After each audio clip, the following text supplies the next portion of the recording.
Here's the problem I'm having. Here's my old hub, and there's the gear drive. And you can see that just lays in there. There's a lot of room. It's got a little looseness to it. Spins the gear super easily, and it goes down a little bit below this part of the hub here. So everything I've ordered on eBay, they all seem to be the same. I put this drive gear in and it won't go all the way down. Now there was someone who was nice enough to give me a video showing that if I were to put this on the hub and then try to install it and do it counterclockwise, that it would go on there.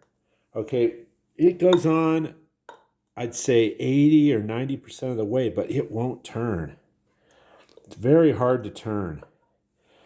And if you see, this still is not, it's not completely seated, and there is no room. I mean, you can feel that the gears are pressing against each other, and the only way to get it out is to find that again and go counterclockwise, and then it'll come out. So I'm almost positive that there's two different hubs, maybe a different size gear in like this is a little bigger and it's just not giving me the clearance.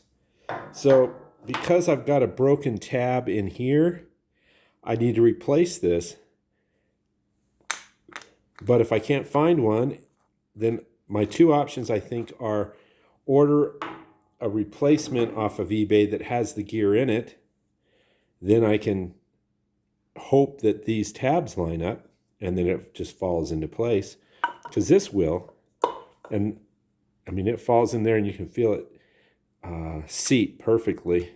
So the other option is to try and find another hub like this one and hope my gear falls in. So if there's anybody out there with any help or knowledge or experience with this, let me know.